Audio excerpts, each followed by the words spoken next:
नीम करौली बाबा का नाम सुना है आपने? जिन्होंने इनका नाम नहीं सुना वो ये सुनकर जरूर हैरान होंगे कि नीम करौली बाबा ने दुनिया को बेहतरीन आईफोन देने वाली कंपनी एप्पल के स्टीव जॉब्स और फेसबुक बनाने वाले मार्क जुकरबर्ग को आशीर्वाद दिया था। अब दावा यह है कि नीम करौली बाबा के आशीर्वाद से दोनों की दुनिया बदल गई और इस बात का जिक्र जुकरबर्ग ने खुद पीएम मोदी से किया था।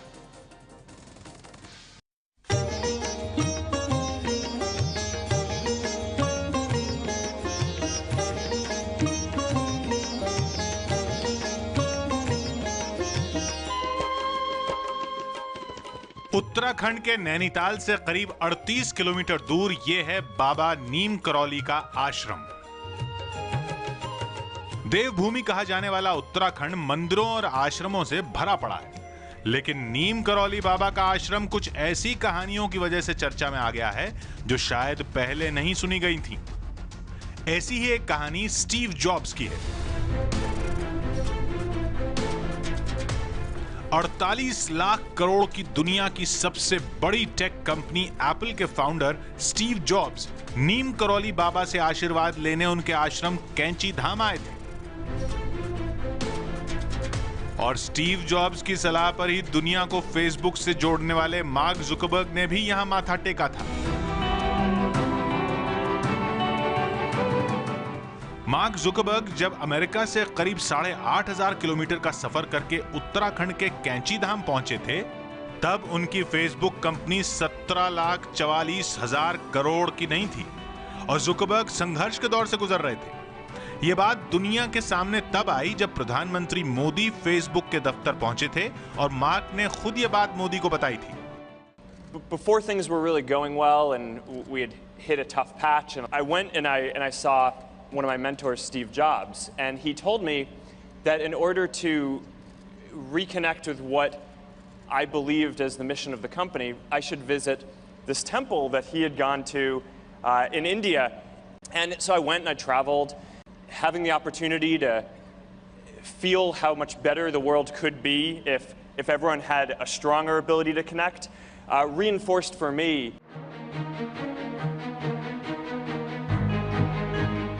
जुकरबर्ग ने अपनी बातचीत में मंदिर का नाम नहीं बताया था, लेकिन ये नैनीताल के पास कैंची धाम का आश्रम था जहां स्टीव के कहने पर जुकरबर्ग पहुंचे थे और इस आश्रम में 2 दिन बिताए थे। स्टीव जॉब्स साल 1974 में इस आश्रम में आए थे। चौंकाने वाली बात यह है कि स्टीव जॉब्स की नीम करौली बाबा से मुलाकात नहीं हो पाई थी क्योंकि 11 सितंबर 1973 को ही उनकी मौत हो गई थी। लेकिन दावा है कि इस आश्रम से लौटने के बाद स्टीव जॉब्स की दुनिया बदल गई थी।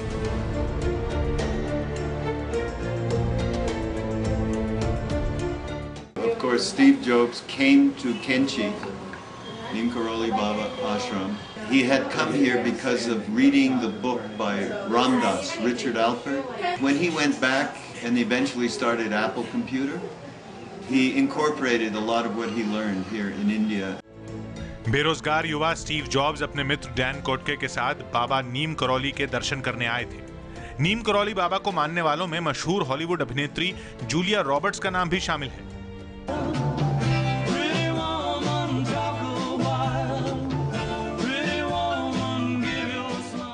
जूलिया न तो आश्रम आई और न ही बाबा से मिली, वो तो बस एक फोटो देखकर उनकी भक्त हो गई थी। Well, I practice at a lot of things. Hinduism is something that I'm very intrigued by and very interested in. It came from seeing a picture of a guru called Neem Karoli Baba, and I was so drawn to the picture of this person, and I didn't know who he was or what he was about, but felt a very strong interest. Julia Roberts की तरह ही एक नाम है America के कृष्णा दास का, जो कभी Jeffrey Kaggle हुआ करते थे।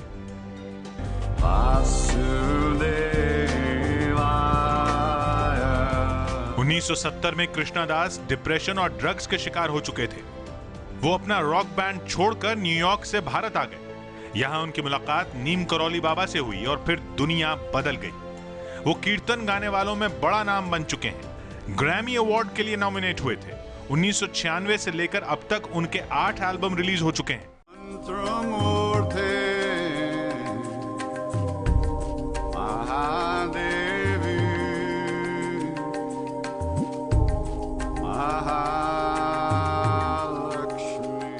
When I heard that he left the body, that was it. My life was over. And that's the way I lived for a long time. I realized if I didn't sing, I would never, ever be able to clean out the dark places in my own heart.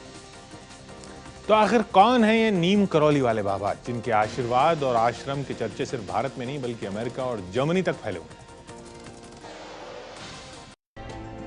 आखिर कौन है नीम करौली वाले बाबा जिनके आशीर्वाद और आश्रम के चर्चे सिर्फ भारत में ही नहीं बल्कि अमेरिका और जर्मनी तक फैले हुए हैं?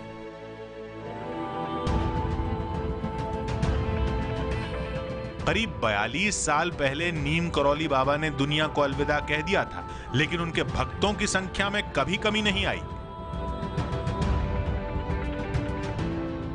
नीम करौली बाबा को हनुमान जी का अवतार बताया जाता है। उनकी वेबसाइट पर कलर और ब्लैक एंड व्हाइट दोनों मिलाकर करीब 1300 तस्वीरें मौजूद हैं और लगभग हर तस्वीर में नीम करौली बाबा कंबल ओढ़े हुए ही नजर आते हैं। कहा तो यह जाता है कि 17 साल की उम्र में ही बाबा को ज्ञान प्राप्त हो गया था। कंबल के पीछे की कहानी क्या है ये तो नहीं पता, लेकिन भक्त आश्रम में बाबा को भेंट में कंबल ही चढ़ाते थे।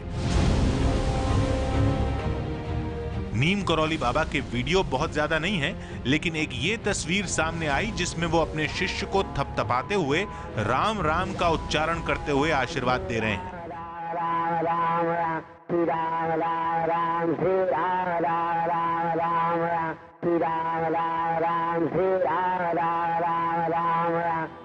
नीम करौली और नीम करौरी बाबा दोनों ही नाम से जाने जाते हैं।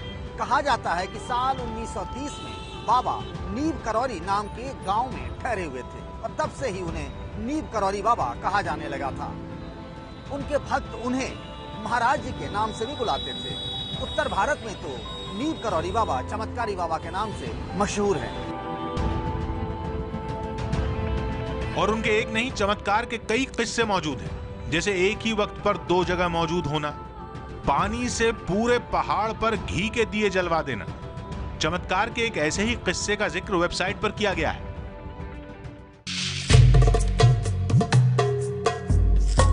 बहुत साल पहले जब नीम करौली बाबा 20-22 साल के थे, वो साधु के भेष में एक ट्रेन में चढ़ गए। तब देश आजाद नहीं हुआ था। उन्होंने कई दिन से खाना नहीं खाया था। जब ट्रेन में टीटीई ने बाबा से टिकट मांगा तो पता चला कि बाबा बिना टिकट के फर्स्ट क्लास कोच में सफर कर रहे हैं। उन्हें ट्रेन से उतार दिया गया। ट्रेन नीम करौरी गांव के पास ही रुकी जहां बाबा रहते थे। दावा कुछ ऐसा है कि बाबा को ट्रेन से उतारने के बाद लाख कोशिश के बाद भी ट्रेन दोबारा नहीं चल पाई, तब तक जब तक नीम करौरी बाबा को खाना खिलाकर उन्हें वापस ट्रेन में नहीं बिठाया गया। नीम करौली बाबा के चमत्कारों पर miracle of life, the divine reality, Anant Kathamrit जैसी किताबें भी लिखी जा चुकी हैं। नीम करौली बाबा के चमत्कारों की कहानी अमेरिका के बाबा रामदास सुनाते हैं, जो कभी रिचर्ड एल्पर्ट हुआ करते थे। रिचर्ड भारत आए और नीम करौली बाबा से मिले थे और करौली बाबा को अपना गुरु बना लिया। नीम करौली बाबा ने ही रिचर्ड को रामदास नाम दिया, मतलब भगवान राम का सेवक। चौंकाने वाली बात यह है कि पहली मुलाकात में रिचर्ड नीम करौली बाबा के पैर नहीं छूना चाहते थे, लेकिन फिर कुछ ऐसा हुआ कि उनकी सोच भी बदल गई और नाम भी। He said, come, this. Sit down. Then he said, you were out under the stars thinking of your mother last night, which, I mean, a Harvard professor, knowing, having been in cognitive research and stuff like that, nothing made me ready for that. नीम करौरी बाबा बनने से पहले वो लक्ष्मी नारायण शर्मा हुआ करते थे। लक्ष्मी नारायण शर्मा का जन्म UP के फिरोजाबाद जिले के अकबरपुर गांव के एक ब्राह्मण जमींदार घराने में हुआ था। बात 1964 की है, जब वो यूपी के फिरोजाबाद के पास एक गांव नीम करौरी गांव में तपस्या करने पहुंचे थे। यहीं पर उन्होंने कैंची धाम मंदिर की स्थापना की। आज भी हर साल 15 जून यानी स्थापना के अवसर पर मेला आयोजित किया जाता है। मेले में लाखों की संख्या में भक्त पहुंचते हैं। तो मैं थोड़े दिन कई साल पहले हल्द्वानी पोस्टेड था, तो अक्सर आया करता था यहाँ पर। इधर मैं इस 15 जून को मैं 2-3 साल से आ रहा हूँ। नैनीताल में कैंची धाम आश्रम के अलावा देश भर में नीम करौली बाबा के करीब 48 मंदिर बनवाए गए। नैनीताल, ऋषिकेश, गुजरात, वृंदावन, लखनऊ, शिमला और दिल्ली में भी बाबा के मंदिर हैं। ये तो हुई देश की बात, अब जरा विदेश के बारे में जान लीजिए। अमेरिका और जर्मनी समेत कई जगह बाबा के मंदिर बनवाए गए हैं। I wanted to learn more about Maharaji, so I came here to the mandir and I've learned so much every day. आज भी नीम करौली बाबा के आश्रम में विदेशी सैलानियों का तांता लगा रहता है। हर साल अमेरिका, फ्रांस और ब्रिटेन जैसे देशों से भक्त यहाँ पहुंचते हैं। और अब इसलिए सुर्खियों में क्योंकि जैसा हमने आपको बताया, फेसबुक के मार्क जुकरबर्ग यहाँ आए थे। उन्होंने प्रधानमंत्री मोदी से इसका जिक्र किया। उससे पहले स्टीव जॉब्स आए थे।